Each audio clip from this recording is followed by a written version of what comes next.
La siguiente es una producción de 360podcast.sb. A continuación, Historia Azul, la historia de El Salvador.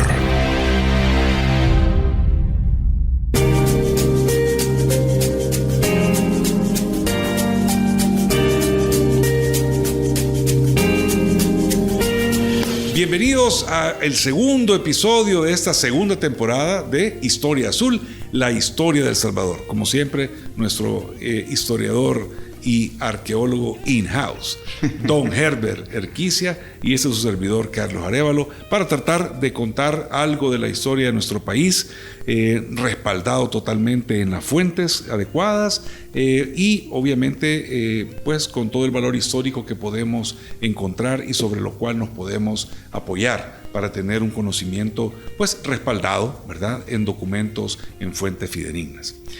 Este tema, y creo, platicando con Herbert, no nos va a hacer justicia un solo episodio para hablar de esto, ni siquiera una sola temporada, porque creo que es un tema tan denso y tan importante en la historia de este país que va a merecer futuras revisiones y ediciones en siguientes temporadas de este su gustado podcast Historia Azul, la historia de El Salvador.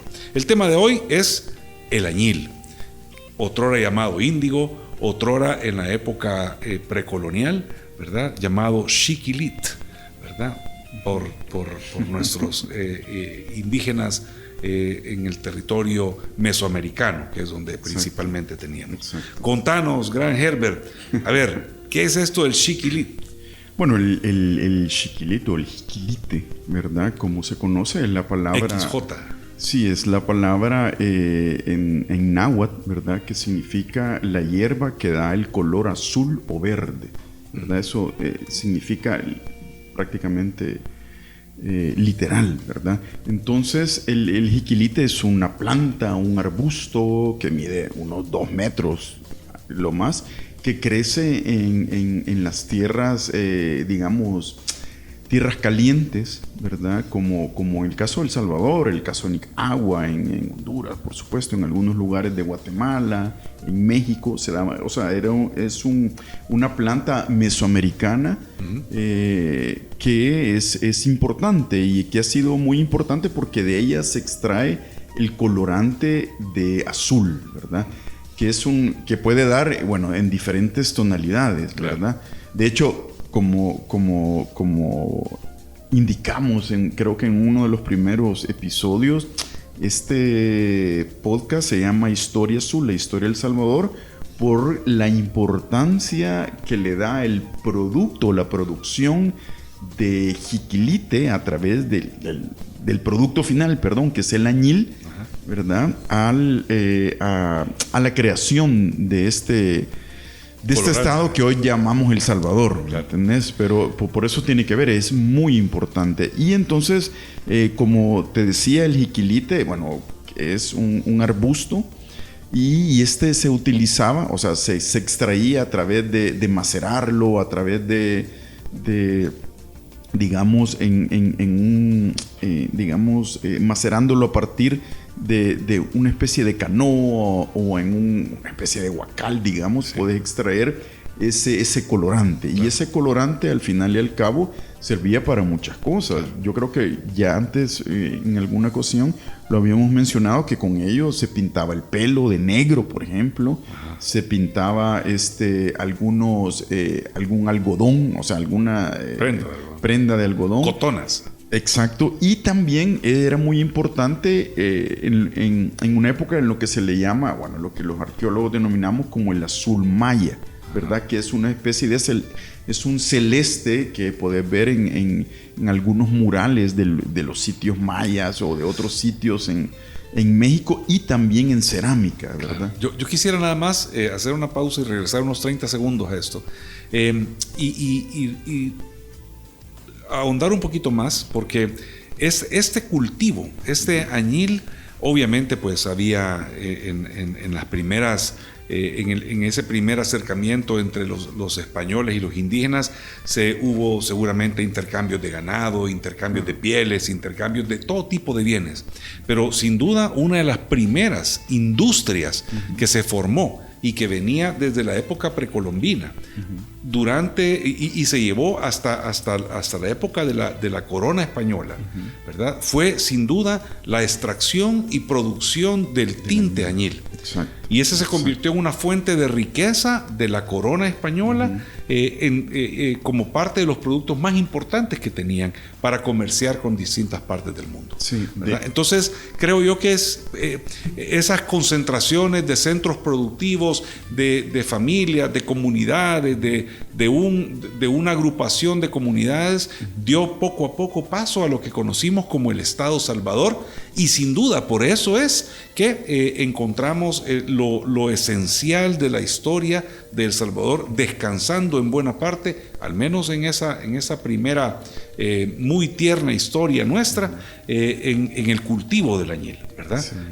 Tenemos que entender que en ese momento, en 1500 y algo, no habían otro tipo, o no había una gran variedad de profesiones o de industrias, ¿verdad? Eran esenciales y eran básicas porque la vida misma del ser humano era básica, ¿verdad? Hoy por hoy tenemos mejores condiciones de vida que los reyes de muchos de los países europeos, claro, hasta 1800 años y eso y lo vivimos otro, mucho ¿verdad? más tiempo, tenemos mejor salud, tenemos refrigeradoras, ¿me entiendes? Tenemos un montón de cosas que obviamente hacen que nuestra vida sea mejor. Pero imagínate en 1524 encontrar un producto que podía ser apetecido por todo el mundo. Claro, ese comercio hacia afuera genera riqueza hacia adentro y genera las comunidades que le van dando forma a esto que se llama Estado Salvador, que eventualmente se convirtió en El Salvador. Y por eso, Historia Azul, la historia del Salvador. Sí, fíjate que lo has dicho muy bien. Sí, ya estoy aprendiendo. Tanto escuchar Historia Azul.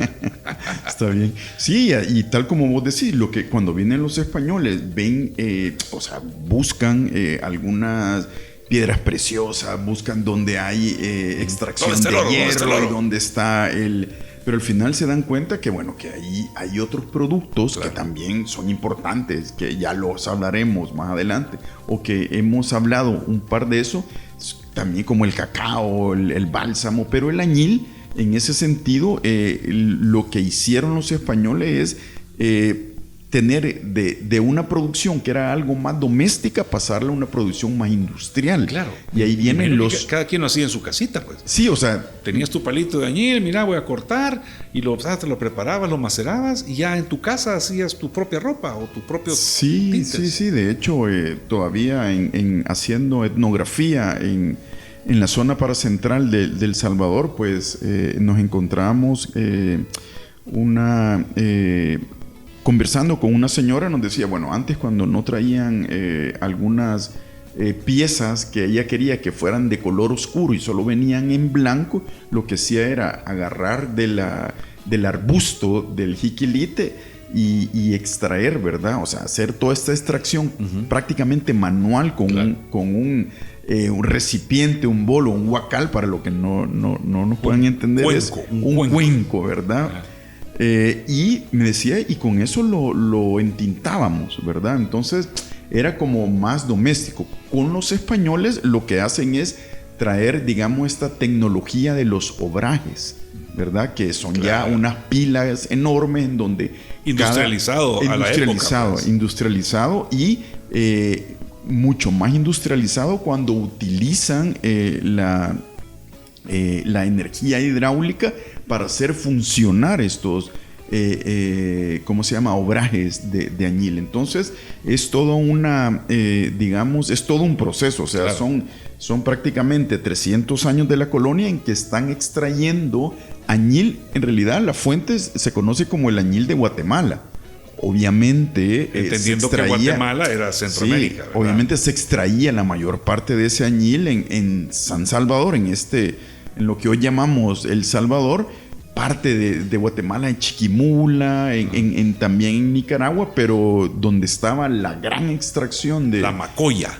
Exactamente, donde estaba la gran extracción del jiquilite, del añil, ¿verdad? Como tal, era en el actual El Salvador. Entonces, pero sin embargo, en las fuentes es el añil de Guatemala. Claro. De hecho, uno de los nombres, científicos de la planta es tiene guatemalensis, pues, ¿verdad? Porque es de donde viene. Ya me imagino los sacos que decían añil de Guatemala. Sí, es que es el añil de Guatemala. Claro. Bueno, yo creo que ya lo he mencionado cuando estaba haciendo investigación sobre el añil. Pues yo me iba a buscar, obviamente, es que te vas a buscar los archivos coloniales que dicen Guatemala. No hay archivo que diga San Salvador, claro, sino que dentro de esto hay otro, ¿verdad? Entonces, sí, éramos es parte, pues, éramos del reino de Guatemala. Esa parte del reino de Guatemala. Sin embargo, como te digo, este colorante prácticamente transformó el actual El Salvador, ¿verdad? Lo transformó, como bien lo decías, no solo la parte económica, sino claro, que lo social, lo político, la riqueza, la cultura. Incluso en un episodio anterior, pues hablamos de la introducción de un nuevo grupo humano, que es el grupo humano africano esclavizado, que viene a darle un empuje mayor a la industria del jiquilite, claro, del añil, de la extracción, ¿verdad? Y es importante porque, si en la época en que todos éramos nómadas, pues era muy difícil generar una cultura. No había quizás lo esencial para poder generar una cultura, que era esa convivencia. Y obviamente la gente se queda en un lugar porque en ese lugar encuentra condiciones adecuadas para reproducirse y subsistir. Unos hace 500 y pico de años. Sí, bueno, hace un... Llegaban a un lugar y veían que habían aldeas, casas y todo, y la gente pues decía, mira, aquí puede haber trabajo, y si hay trabajo, pues puedo comer, puedo pensar en una familia, puedo levantar 4 paredes. Y esa convivencia de personas hace la comunidad, y de la comunidad viene la cultura. Sí, fíjate que lo que decía, bueno, hay cosas interesantes que hoy en día pues no lo vemos en El Salvador, pero muchas de las antiguas regiones o haciendas añileras hoy en día son, por ejemplo, municipios, claro, ¿verdad? Como San Rafael Obrajuelo u otros, ¿verdad? Que te puedo mencionar. Ahí que viene de la palabra obraje. De obraje, ¿verdad? Que te puedo mencionar. Entonces, claro, también está en nuestra cultura. Eso siempre se nos enseñó que el añil desapareció en la década de 1860 por la invención de los tintes artificiales, sintéticos, ¿verdad? Sin embargo, pues no es así. O sea, el añil se sigue produciendo. Nunca se dejó de producir. Obviamente, en términos industriales sí, pero claro, ya creo que ya lo hemos hablado cuando... La contracultura de los años 60 del siglo pasado como que trae un revival, ¿verdad? De todo aquello que se considera natural y procedente de la naturaleza, y hay más armonía, y de repente empiezan aquellas camisas de los hippies, las tie-dyes, y vuelven los colores bases esenciales, y dentro de los cuales vuelve a brillar el añil. Bueno, por ejemplo, los jeans, ¿verdad? Claro. El jeans, el blue jeans, o sea, el color es el índigo. Exactamente. ¿Verdad? Que es ese azul. Y lo que te decía es, o sea, no desaparece del todo la gran producción añilera. Hasta por lo menos 1870, 1880 está compitiendo como el gran producto de exportación del Salvador con el que le seguía, que era el café, ¿verdad? O sea, hemos sido como muy... como sociedad de monocultivo, ¿verdad? O sea, en un momento podemos decir, éramos el Indigo Republic y luego el Coffee Republic, Banana Republic nunca fuimos, ¿verdad? Pero sí, o sea, hemos tenido una economía, por lo menos desde el siglo XIX, basada siempre en monocultivo, claro, ¿verdad? Y luego hay otros cultivos que, como vos sabés, importantes, la caña de azúcar, el algodón, que vamos a hablar posteriormente que son parte de lo que traemos en esta nueva temporada de Historia Azul, ¿verdad? Mira, interesantísimo. Pero entonces este colorante se utiliza por los indígenas. Los españoles se dan cuenta de esto. Se dan cuenta de la importancia de ese colorante. Bonito, ¿verdad? Sí. Puede haber mercado para esto, y entonces lo llevan de ser un producto casero, artesanal, Sí. ¿verdad? A un producto industrializado con la tecnología de la época. Con la tecnología de la época. Y se convierte exacto. ya en un producto que se puede empacar, embiñetar y exportar a todo el mundo, y se convierte en Exacto. parte del acervo económico de los bienes que Del Reino la corona de Guatemala, sí. española, a través del Reino de Guatemala, Exacto. podía producir y Exacto. exportar. Increíble. Exacto, increíble. exacto. Y lo interesante de esto es que, bueno, a partir de toda esta producción y del, digamos, de la economía del añil, es que surgen un montón de cosas, ¿verdad? Claro. Surgen un montón de cosas. De hecho, creo que lo comentábamos en anteriores episodios, que aquel libro que siempre nosotros nos lo enseñaban, que era el primer libro que se había publicado en Centroamérica, que era el puntero apuntado con apuntes breves, ¿verdad? Ajá. El puntero apuntado con apuntes breves no es más que un libro que es el manual para ¿cómo se llama? El que le da el puntero, que es el que le da el punto, ¿verdad? Al añil. Entonces es un libro sumamente interesante, porque te habla de cómo se produce el añil, ¿verdad? Desde cómo lo sembras, cómo lo extraes, cómo le das el punto para que sea el mejor, y como decían en algún momento, el mejor añil del mundo, ¿verdad? Porque, ¿Y ojo, eso es cierto? hay otro... Sí, fíjate que en algún momento... por lo menos en el siglo XVIII se llegó a decir que el mejor añil del mundo, el que daba la mejor calidad... ¿Quién lo decía? Era el mundo. El mercado. El mercado. El mercado era el que... Sabias palabras. Exacto. El mercado era el que decía que el mejor añil del mundo era el de Guatemala, ¿verdad? Entonces obviamente estamos hablando del que se producía acá. Claro. Y una de las cosas también importante que hay que decir es que añil también se producía en otros lugares, ¿verdad? Sí. También en Venezuela, en el Caribe y en otros lugares. También habían otras plantas de índigo. En Asia había otras plantas de índigo, claro. Claro que habían, pero en algún momento... Perdóname la interrupción, sí. Siempre me apasiona la capacidad del ser humano de ser una raza muy similar en todas partes del mundo, ¿verdad? Y sin duda alguna, los mayas o los habitantes en general de nuestras latitudes no tenían mayor conexión con los habitantes de la India, pero encuentran una planta y en diferentes momentos y en diferentes lugares encuentran que tiene propiedades similares y que tiene usos similares. Imagínate, ¿no te parece eso como, verdad? Existe esas, no sé cómo llamarlo, esa posibilidad, ¿verdad? Compartida del ser humano como raza, de poder explorar las mismas dimensiones y los mismos hechos y obtener resultados similares en distintas partes del mundo, en distintas partes de su historia. Sí, eso es parte, digamos, del desarrollo de la reflexión humanidad, inútil, ¿verdad?, del día. No, eso es parte del desarrollo de la humanidad, ¿verdad? Unos van llegando quizás primero o luego, pero al final y al cabo, como te digo, el añil que se producía acá era muy valorado, y eso hizo que todo el mundo se pusiera a producir añil. Claro. Cuando hablo todo el mundo, o sea, te lo voy a seguir contando Mira, a ver, ¿cuánta gente, digamos que estamos hablando en el año 1600, más o menos cuántos habitantes tenía el actual territorio de El Salvador? Fíjate que lo que sucede es que son estimaciones, ¿verdad? A lo que quiero llegar, claro, a lo que quiero llegar es la distribución de tierra era mucha tierra para pocas manos, ¿verdad?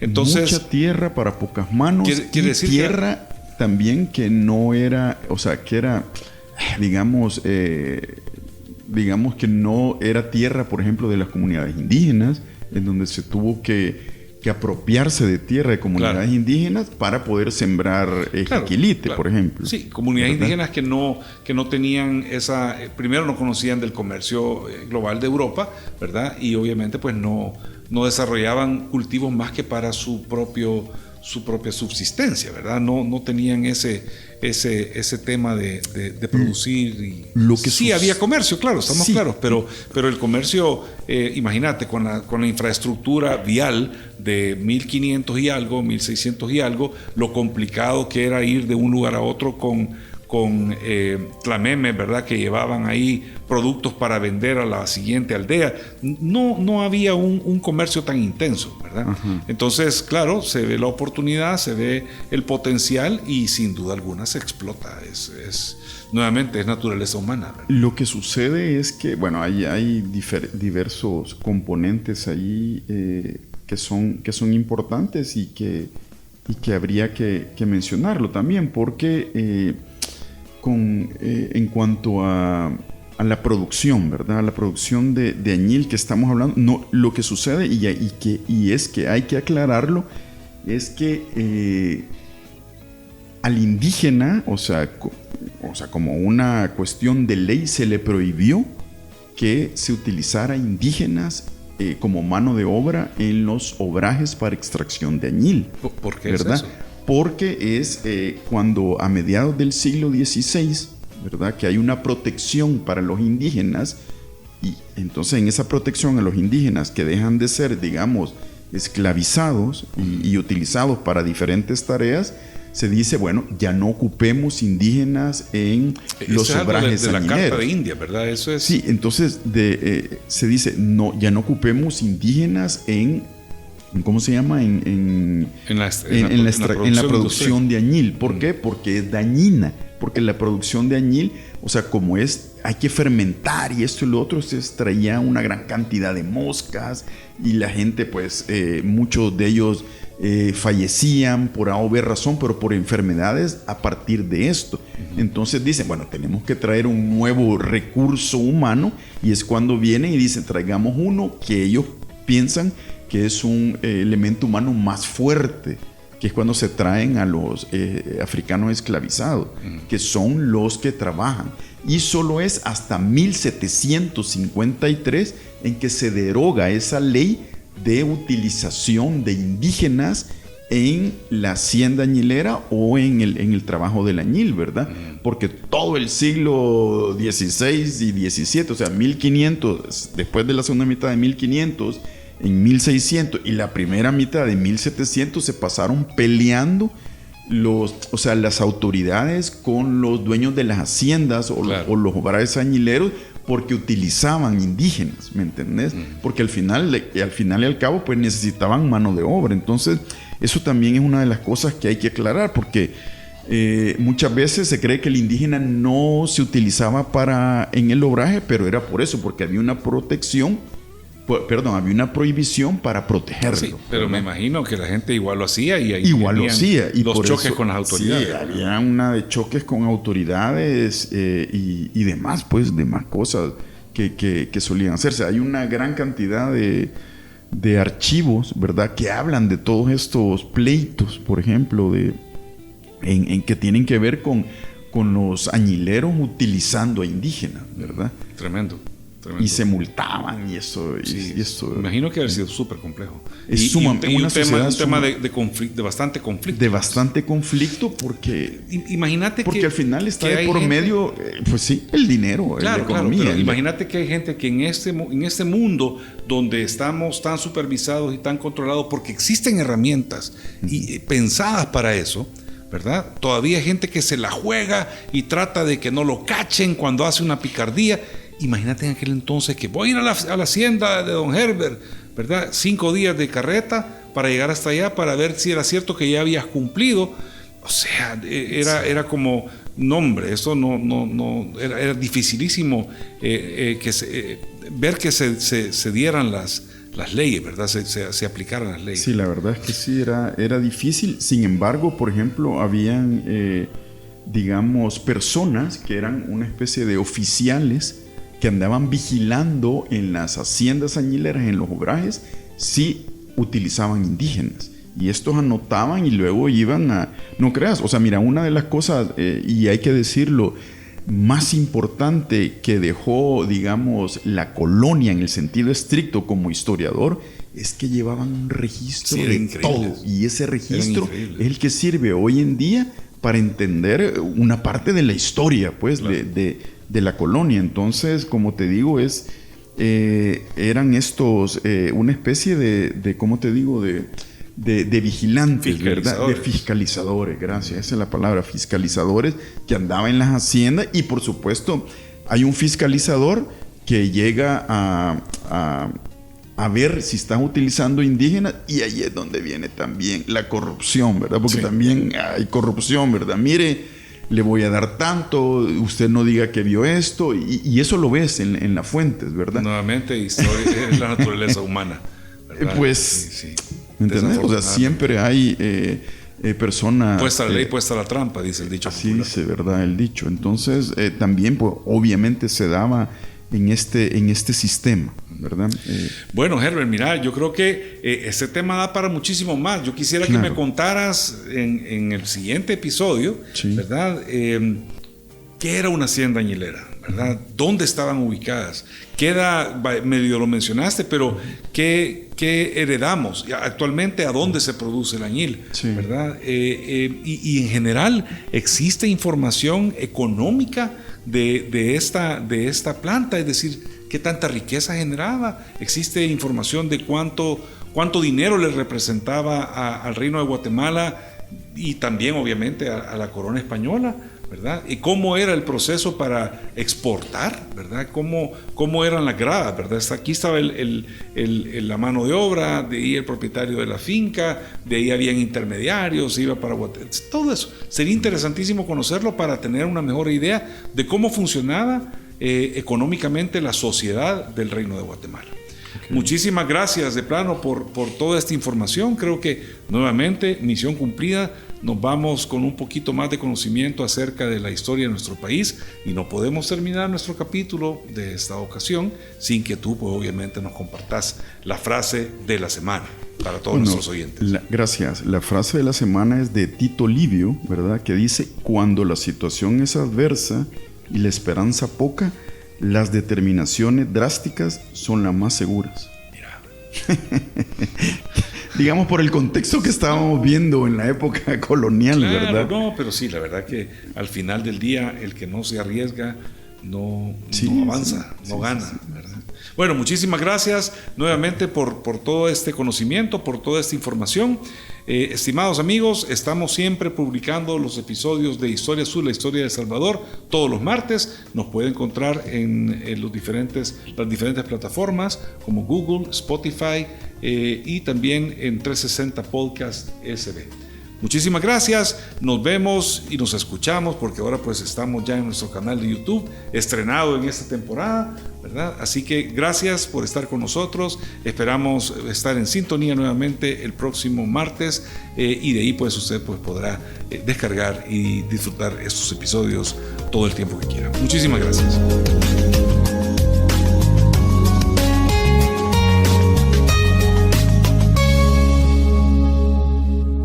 Esta fue una producción de 360podcast.sb.